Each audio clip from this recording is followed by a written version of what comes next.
Darshan sir ನಮ್ಮ Kannada industry star for ever star. Ram ಅವ್ರ ಜೊತೆಗೆ ಶುರುವಾದಂತಹ ಲವ್ ಸ್ಟೋರಿ ಬಗ್ಗೆ ಏನಾದ್ರು ಒಂದ್ ಸ್ವಲ್ಪ ಹೇಳ್ತೀರಾ? ಏನ್ ನಗು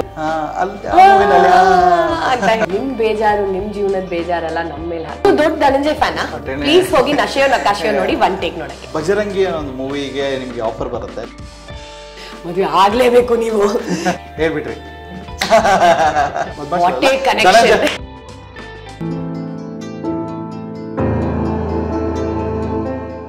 ಹಾಯ್ ಎಲ್ರಿಗೂ ನಮಸ್ಕಾರ. ನೀವು ನೋಡ್ತಾ ಇದ್ದೀರಾ ನಮ್ಮ KFI. ನಾನು ಆಂಕರ್ ರಂಗನಾಥ್ ಗೌಡ.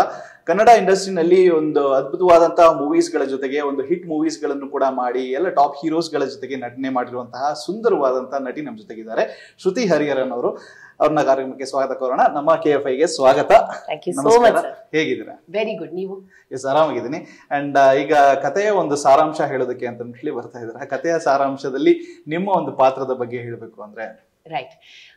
ಸೊ ಈ ಚಿತ್ರದಲ್ಲಿ ನನ್ನ ಪಾತ್ರದ ಹೆಸರು ಮಾಯಾ ಅಂತ. ಮಾಯಾ ಒಬ್ಳು ಕಲಾವಿದೆ. ಅವಳು ಒಂದು theatre artist and dancer. And usually ಆರ್ಟಿಸ್ಟ್ಗಳು ಕಲಾವಿದರಿಗೆ ಅವ್ರ ಮನಸ್ಸಿಂದಾನೇ ಯೋಚನೆ ಮಾಡೋದು ಗೊತ್ತಾ, ಜಾಸ್ತಿ ದಿಮಾಗ್ ವರ್ಕ್ ಆಗಲ್ಲ, ಎಲ್ಲ it comes from the heart. So ಅದೇ ತರ ಮಾಯಂಗೂ ಕೂಡ ಏನಾದ್ರೂ ಒಂದು ಇಷ್ಟ ಆದ್ರೆ ತುಂಬಾ ಇಷ್ಟ ಆಗೋಗುತ್ತೆ, ಏನಾದ್ರೂ ಇಷ್ಟ ಆಗಿಲ್ಲ ಅಂದ್ರೆ ಪಟ್ ಅಂತ ಅದು ಹೇಳ್ಬಿಡ್ತಾಳೆ ಕೂಡ. So she is very sure about her likes and dislikes. And ಅದು ನನ್ನ ಕ್ಯಾರೆಕ್ಟರ್ ಕೂಡ ಒಂದು ರೀತಿನಲ್ಲಿ. ಸೊ ಹಾಗಾಗಿ ನನಗೆ Maya I think has been the closest to me that I have played on screen till now. So director ಎಲ್ಲ ಒಂದು ಕಡೆ ಶ್ರುತಿ ಹರಿಹರನ್ ಅವ್ರನ್ನ ಇಟ್ಕೊಂಡೇನೆ ಒಂದು ಕತೆ ಆ ಒಂದು ಪಾತ್ರನ ಸೃಷ್ಟಿ ಮಾಡಿದ್ದಾರೆ ಅಂತ ಹೇಳಕ್ಕಾಗಲ್ಲ. ಬಟ್ ಮಾಯಾ ತಗೊಂಡ್ಬಂದಾಗ I think I made it my own. Made her my own. Within 60 seconds ಅವ್ರು ನಿಮಗೆ ಈ ಒಂದು ಕಥೆನ ಕನ್ವಿನ್ಸ್ ಮಾಡಿದ್ರು ಅಂಡ್ ಓಕೆ ಅಂತ ಹೇಳಿದ್ರಿ ಅಂತ ಹೇಳಿದ್ರು ವೇ ಬ್ಯಾಕ್ ಇನ್ 2016. ಕೆಲವೊಮ್ಮೆ ಒಂದು ಕಾಲ್ ಸಿಕ್ದಾಗ್ಲೇ ನಾವು ಡಿಸೈಡ್ ಹೋಗ್ತೀವಿ ಮೈಂಡ್ ಅಲ್ಲಿ, ಕೆಲಸ ಮಾಡ್ತೀವೋ ಇಲ್ವೋ ಅನ್ನೋದು ಅಲ್ಲ. At least okay may be not ಅಂತ. ಬಟ್ ನನ್ನ ತಲೆನಲ್ಲಿ may be yes, almost 90% yes. ಅವ್ರು ಕಾಲ್ ಮಾಡಿದ ತಕ್ಷಣ 90% ಎಸ್ ಆಲ್ಮೋಸ್ಟ್ ಇತ್ತು. ಕತೆ ಹೇಗಿದ್ರು ನಾನು ಖಂಡಿತ ಅವ್ರ ಜೊತೆ ಕೆಲಸ ಮಾಡಕ್ ಬಯಸ್ತೀನಿ ಅನ್ನೋ ಒಂದು ಐಡಿಯಾ ಇತ್ತು. Because he was also a friend. But ಅದಲ್ಲದೆ ಕಥೆನೂ ಸಖತ್ತಾಗಿತ್ತು. So win on win. ಎರಡ್ ಕಡೆನೂ ವಿನ್ ವಿನ್ ಸಿಚುವೇಶನ್ ಇರ್ಬೇಕಾದ್ರೆ ಡೆಫಿನೆಟ್ ಆಗಿ you would have said yes ಅಂತ. ಅಂಡ್ ಎಸ್, ಸೊ ನಮ್ಮ ಇಂಡಸ್ಟ್ರಿನಲ್ಲಿ ಒಂದು ಕಥೆಗಳು ಅಂತ ಹೇಳಿದ ತಕ್ಷಣ ಕಂಪ್ಲೀಟ್ ಕಮರ್ಷಿಯಲ್, ಕಂಪ್ಲೀಟ್ ನಾವು ಮೂವಿ ಬಿಸ್ನೆಸ್ ಮಾಡಲೇಬೇಕು. ಅಂಡ್ ಕೆಲವೊಂದು ಕಥೆಗಳು ಬರುತ್ತೆ, ಅದು ಅವಾರ್ಡ್ಗೋಸ್ಕರ ಮಾಡಿರುವಂತ ಒಂದು ಕಥೆಗಳು, ಅಥವಾ ಒಂದು ಕಥೆಗಳನ್ನ ನೋಡಿದಾದ್ಮೇಲೆ ಅವಾರ್ಡ್ಸ್ಗಳು ಬಂದಿರೋದನ್ನು ಕೂಡ ಇದೆ. ಸೊ ಅಂಥದ್ರಲ್ಲಿ ನೀವು ಕೂಡ ಒಂದು ನ್ಯಾಷನಲ್ ಅವಾರ್ಡ್ ವಿನ್ನಿಂಗ್ ಆಕ್ಟರ್ ಆಗಿರೋದ್ರಿಂದ ಕೇಳ್ತಾ ಇದೀನಿ. ಸೊ ಈ ಮೂವಿಗೆ ಯಾವ್ದಾದ್ರು ಅವಾರ್ಡ್ಸ್ ಗಳನ್ನ ನಾವು ಎಕ್ಸ್ಪೆಕ್ಟ್ ಮಾಡಬಹುದಾ? ಎಕ್ಸ್ಪೆಕ್ಟ್ ಅಂತ ಯಾವಾಗ್ಲೂ ಮಾಡ್ತೀವಿ ಸರ್ ನಾವು. ಮಾಡ್ತಾ ಇರ್ಬೇಕಾದ್ರೆ ಲೈಕ್ ಅವಾರ್ಡ್ ಸಿಕ್ಕ್ರಿ ಅಂತೂ ಸಖತ್. ಬಟ್ ಸಿಕ್ಕಿಲ್ಲ ಅಂದ್ರೂ ಕೂಡ ಐ ಥಿಂಕ್ ನಾವು ಒಂದು ಒಳ್ಳೆ ಸಿನಿಮಾ ಮಾಡಿದ್ದೀವಿ, ಒಂದು ಒಳ್ಳೆ ಪ್ರಯತ್ನ ಪಟ್ಟಿದ್ದೀವಿ ಅನ್ನೋ ಒಂದು ನಂಬಿಕೆ, ಭರವಸೆ ನಮಗಿದೆ. ಇನ್ನು ಆಡಿಯನ್ಸ್ಗೆ ತಲುಪಕ್ಕೆ ನಾವು ಎಲ್ಲಾ ಪ್ರಯತ್ನ ಮಾಡ್ತೀವಿ. ಅಂದ್ರೆ ಆದಷ್ಟು we are going to try and get people into the theatres. ಅದಾಗ್ಲಿಲ್ಲ ಅಂದ್ರೂ ಕೂಡ ಆಸ್ ಐ ಸೆಡ್ ನಾವು ಒಂದು ಒಳ್ಳೆ ಸಿನಿಮಾ ಮಾಡಿದ್ದೀವಿ ಅಂತ ಒಂದು ನಂಬಿಕೆ ನಮಗಿದೆ. So I guess yes, expectations, hope, fingers crossed that awards ತುಂಬಾ ಬರ್ಲಿ ಇದಕ್ಕೆ. But it's okay if it doesn't come. It's not the end. And ಈ ಮೂವಿ ಒಂದು from the producers of Lucia and Badmaash. So ಎರಡೂ ಕೂಡ ನಿಮಗೆ ಕನೆಕ್ಟ್ ಆಗುತ್ತೆ. ಯಾಕಂತ ಹೇಳಿದ್ರೆ ಬದ್ಮಾಶ್ ನಲ್ಲಿ ನೀವು ಧನಂಜಯ್ ಅಂದ್ರೆ ಲೈಕ್ ಧನಂಜಯ್ ಅವ್ರ ಜೊತೆ ನೀವು ರಾಟೆನಲ್ಲಿ ಆಕ್ಟ್ ಮಾಡಿದ್ದೀರಾ. ಅಂಡ್ ಲೂಸಿಯಾದಲ್ಲಿ that was your first launch debut movie in ಕನ್ನಡದಲ್ಲಿ. ಅಂಡ್ ಆ ಮೂವಿಯಿಂದ ಬಹಳಷ್ಟು ಒಂದು ಹೆಸರನ್ನ ಪಡ್ಕೊಂತೀರಾ because of the character and ಒಂದು ಕತೆ ಮತ್ತೆ ಒಂದು ಸಿನಿಮಾ ಗೆದ್ದ ನಂತರ ಬಂದಂತ ಒಂದು ಯಶಸ್ಸಿನಿಂದ. ಸೊ ಅಲ್ಲಿಂದ ಇಲ್ಲಿವರೆಗೂ ಒಂದು ಜರ್ನಿನ ನೀವು ನೋಡ್ತೀರಾ ಅಂತ ಹೇಳಿದ್ರೆ, ಸೊ ಹೇಗನ್ಸುತ್ತೆ ನಿಮ್ಗೆ? How do you feel? ಈ ರೋಲರ್ ಕೋಸ್ಟರ್ ಹೋಗುತ್ತಲ್ಲ, ಅಪ್ ಅಂಡ್ ಡೌನ್ ಅದೇ ತರ ಅನ್ಸುತ್ತೆ. ಅಂಡ್ ಇದು ಬರೀ ಸಿನಿಮಾದ ಸಕ್ಸಸ್ ಮತ್ತೆ ಫೇಲಿಯರ್ಸ್ ಮಾತ್ರ ಅಲ್ಲದೆ ನನ್ನ ಜೀವನದಲ್ಲೂ ಅಪ್ ಅಂಡ್ ಡೌನ್ ಅಂತ ಹೋಗ್ತಾ ಇರುತ್ತೆ. ಅದು ಎಲ್ಲರ ಜೀವನದಲ್ಲೂ normal. So I guess that has been something that I can see when I look back. But ನಾನು ಈ ಎಲ್ಲಾ ಸಿನಿಮಾಗಳನ್ನ ಒಂದ್ಸತಿ ಮನ್ಸಲ್ಲಿ ಯೋಚನೆ ಮಾಡಿದ್ರೆ ಪ್ರತಿ ಒಂದ್ ಸಿನಿಮಾನು ಎಲ್ಲಾದ್ರೂ ಒಂದ್ ಕಡೆ ನನ್ನ ಮನ್ಸನ್ನ ಮುಟ್ಟಿದೆ. Like I have also learned from it. It has left an impact in me. So ಯಾವುದೇ ಸಿನಿಮಾ ಆಗಿರ್ಲಿ ಅದ್ರದ್ದು ರಿಸೆಪ್ಷನ್ ಹೇಗ್ ಬೇಕಾದ್ರೂ ಇರ್ಲಿ, ನನಗೆ ಆ ಅನುಭವದ್ದು ಒಂದು ನೆನಪಾಗಿರ್ಲಿ, ಅಲ್ಲ ಒಂದು ಪಾತ್ರ ಎಲ್ಲ ಒಂದ್ ಕಡೆ ಎಕ್ಸಾಕ್ಟ್ಲಿ ಪಾತ್ರ ಎಲ್ಲಾದ್ರೂ ಒಂದ್ ಕಡೆ ಇನ್ನೂ ಆಗಿರ್ಬಹುದಾ, ಇನ್ನೂ ಇರ್ಬಹುದಾ, ಇದ್ರಲ್ಲಿ ಇನ್ನೂ ಮಾಡ್ಬಹುದಾಗಿತ್ತಾ ಅನ್ನೋ ಒಂದು ಫೀಲಿಂಗ್ ಬಂದ್ ಹೋಗ್ತಾ ಇರುತ್ತೆ. ಅಂಡ್ ಸಾರಾಂಶದಲ್ಲಿ ಇವಾಗ ದೀಪಕ್ ಅವ್ರ ಜೊತೆಗೆ ನಿಮ್ಮ ಒಂದು ಸ್ಕ್ರೀನ್ ಶೇರಿಂಗ್ ಎಷ್ಟಿರ್ಬಹುದು? Hardly any, unfortunately, because ನನ್ನ ಪ್ರಕಾರ ದೀಪಕ್ ಅವರು is a fabulous actor. Yes. One of the best actors we have. ರಂಗಭೂಮಿಯಿಂದ ಬಂದಿರುವಂತಂತ ಅಮೇಸಿಂಗ್ ಕಲಾವಿದ್ರು ಅವರು. ಇಸ್ ಅನ್ ಅಮೇಸಿಂಗ್ ಆರ್ಟಿಸ್ಟ್ ಅಂತ. ಇನ್ಫ್ಯಾಕ್ಟ್ ಅವ್ರು ಆಕ್ಟ್ ಮಾಡ್ತಿರ್ಬೇಕಾದ್ರೆ ನಾನು ಮಾನಿಟರ್ ಹಿಂದೆನೆ ಕೂತ್ಕೊಂಡು I would watch a lot of his shots. His process is very interesting as an actor. ಅವ್ರು ಯೋಚನೆ ಮಾಡೋ ರೀತಿ, ಅವ್ರು ಕೇಳೋವಂಥದ್ದು ಪ್ರಶ್ನೆಗಳು, ನಾನು ಯಾಕೆ ಹಿಂಗ್ ಮಾಡ್ಬೇಕು, ಯಾಕೆ ಹಿಂಗ್ ಮಾಡಬಾರ್ದು ಅನ್ನೋದೆಲ್ಲ ಕೇಳೋದಿದೆಯಲ್ಲ, ಅದರಿಂದ ನಾವು ಖಂಡಿತ ಏನಾದ್ರೂ ಒಂದು ಕಲ್ತ್ಕೋಬಹುದು. ಸೊ ಎಸ್, ಅವ್ರ ಜೊತೆ ಅನ್ಫಾರ್ಚುನೇಟ್ಲಿ ಕಮ್ಮಿ ಸ್ಕ್ರೀನ್ ಟೈಮ್ ಇದೆ.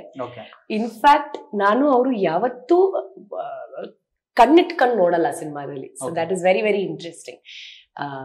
ಐ ಆಮ್ ಶೋರ್ ನೀವು ಮಾತಾಡಿದ್ರಿ ಆಲ್ರೆಡಿ, ಎರಡು ವರ್ಲ್ಡ್ಸ್ ಮೀಟ್ ಅಲ್ಲ, ಕಥೆಗಾರಂದು ವರ್ಲ್ಡು ಮತ್ತೆ ಈ ಪಾತ್ರಗಳದ್ದು ಲೋಕ.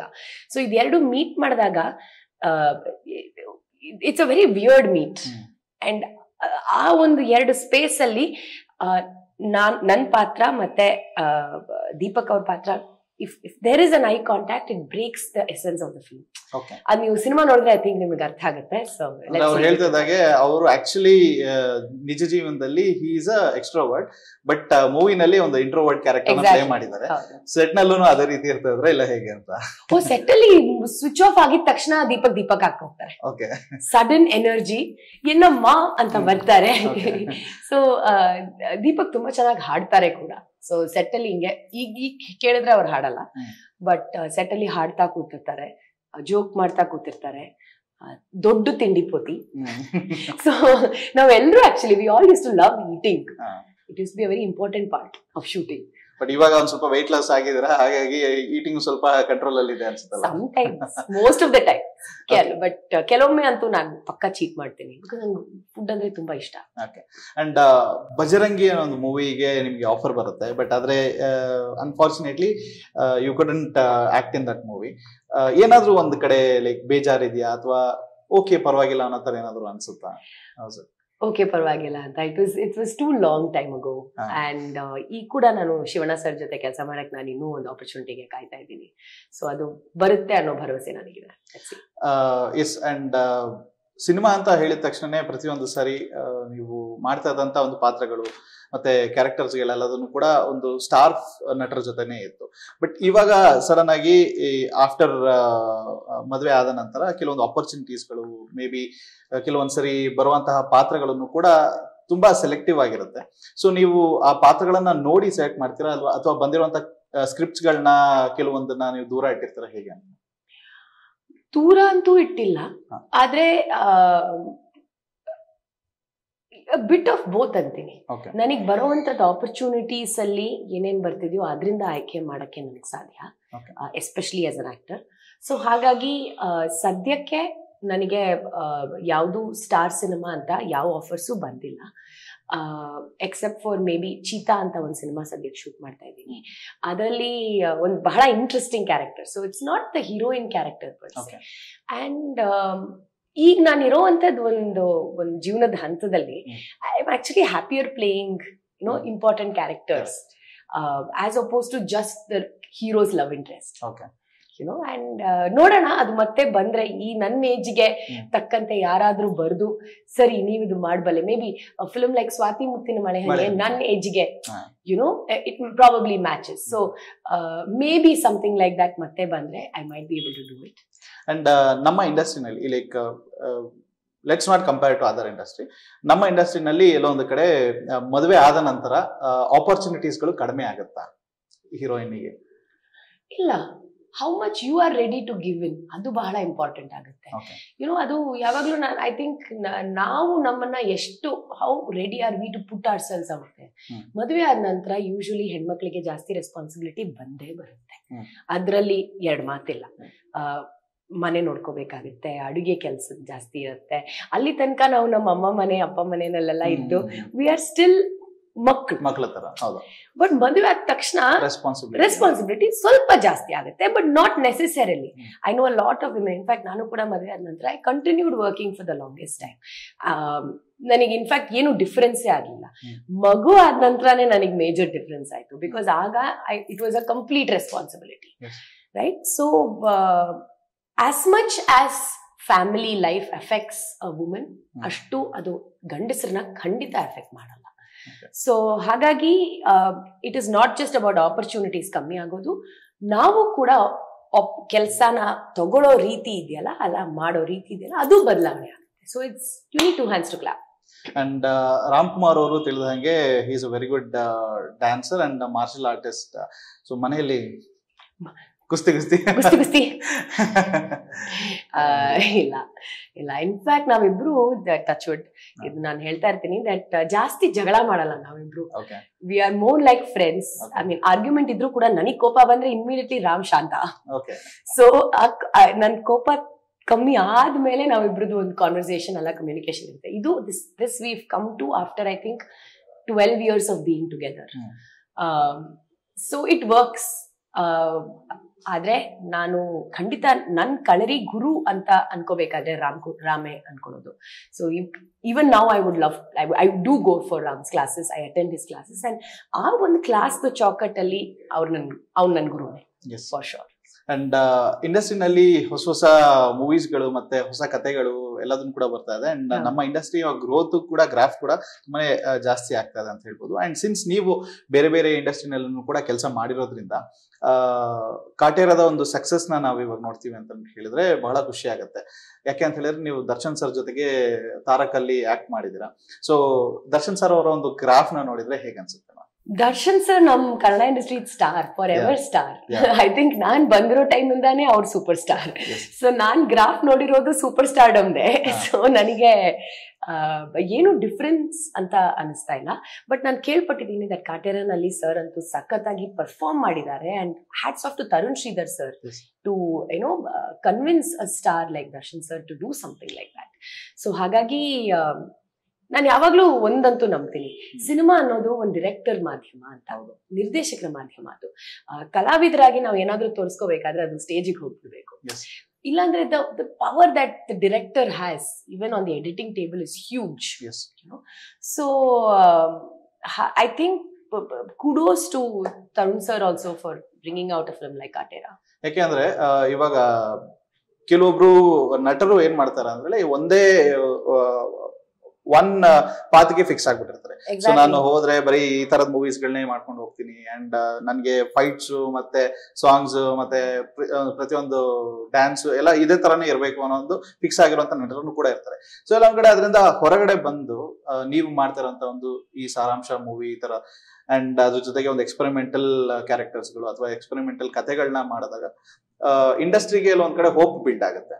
ಅಂಡ್ ಅದ್ರ ಮುಖಾಂತರ ಜನರಿಗೆ ಏನೋ ಒಂದು ಕಥೆನ ಹೇಳ್ಬೋದು ಅಂಡ್ ಹೊಸ ಒಂದು ಕಥೆಗಳನ್ನು ಕೂಡ ಹೊಸ ಪ್ರತಿಭೆಗಳು ಕೂಡ ಹುಟ್ಕೊಂತಾರೆ. ಸೊ ಈ ರೀತಿಯಾದಂತ ನಿಟ್ಟಿನಲ್ಲಿ ನೋಡ್ತೀವಿ ಅಂತ ಹೇಳಿದಾಗ ಸ್ಟಾರ್ ನಟರೇ ಆ ರೀತಿಯಾದಂತ ಮೂವೀಸ್ ಗಳನ್ನ ಮಾಡ್ತಾ ಇದಾರೆ.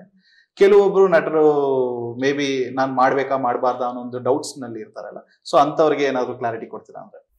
ನಾನು ಅವರಿಗೆ ಕ್ಲಾರಿಟಿ ಕೊಡುವಂತದ್ದು ದೊಡ್ಡ ವ್ಯಕ್ತಿ ಅಂತೂ ಅಲ್ಲ, but I just want to point out ಎಲ್ಲ ನಾವು ಇದ್ರ ಬಗ್ಗೆ ಡಿಸ್ಕಸ್ ಕೂಡ ಮಾಡ್ಬೋದು Ranganath. What I feel is ಇತ್ತೀಚೆಗೆ there are lot of stars. For example Dhananjay ಅಲ್ಲ PRK ಪ್ರೊಡಕ್ಷನ್ಸ್ ಕೂಡ, ಧನಂಜಯ್ ಡಾಲಿ ಪಿಕ್ಚರ್ಸ್ ಜೊತೆ ಅಲ್ಲ PRK ಫಿಲ್ಮ್ಸ್, ಈಗ they are supporting a lot of new content.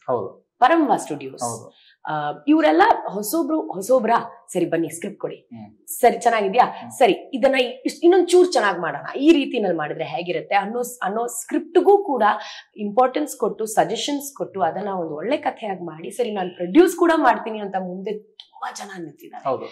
So I think that is an extremely good change. ಈಗ stars ಗಳು ಬೇರೆ ಬೇರೆ ತರ ಸಿನಿಮಾ ಮಾಡ್ತಾ ಇಲ್ಲ ಅನ್ನೋ ಒಂದು ಆರ್ಗ್ಯುಮೆಂಟ್ ಕೂಡ I disagree with it. Because Shivanna ಸರ್ದು ಒಂದು ರೇಂಜ್ ನೋಡಿ, there have been quite like Veda ಅನ್ನೋ ಒಂದ್ ಸಿನಿಮಾ ಅವ್ರು ಮಾಡಿದ್ರು. I think that's fabulous. ನಂಗೆ ವೇದ ಬಹಳ ಇಷ್ಟ ಆಯ್ತು, ಎಸ್ಪೆಷಲಿ ವೇರ್ ತಂದೆ ಆಗಿ ಅಂಡ್ ಒಬ್ಬ ಜವಾಬ್ದಾರಿಯುತ. 5 ಜನ ಹೆಣ್ಮಕ್ಳಿಗೆ ನನಗೆ ಆ 5 ಜನ ಹೆಣ್ಮಕ್ಳು ಜಾಸ್ತಿ ಎದ್ ಕಾಣಿಸಿದ್ರು ದ್ಯಾನ್ ಶಿವಣ್ಣ ಸರ್. ಅಂಡ್ ಅದು ತುಂಬಾ ಕಷ್ಟ. ಪ್ರಜ್ವಲ್ ಅವರು ಕೂಡ I can see him experimenting with a lot of new directors and new scripts, new characters. So ಆ ರೀತಿನಲ್ಲಿ ಒಂದು ಟ್ರಯಲ್ ಅಂಡ್ ಎರರ್ ಎಲ್ಲರೂ ಮಾಡ್ತಾನೆ ಇದ್ದಾರೆ. And there are some actors who are giving us heroic machoism films, but ಅದು ಕೂಡ ಅಗತ್ಯ ಒಂದ್ ರೀತಿನಲ್ಲ. ಅದಕ್ಕೂ ಆಡಿಯನ್ಸ್ ಇದ್ದಾರೆ, ಅದನ್ನು ನೋಡಕ್ಕೆ ಒಂದಿಷ್ಟು ಜನ ಇದ್ದಾರೆ. ಸೊ ಐ ಗೆಸ್ ಎರಡೂ ಬ್ಯಾಲೆನ್ಸ್ ಹೋಗ್ಬೇಕು ಒಂದು ಇಂಡಸ್ಟ್ರಿಯಿಂದ.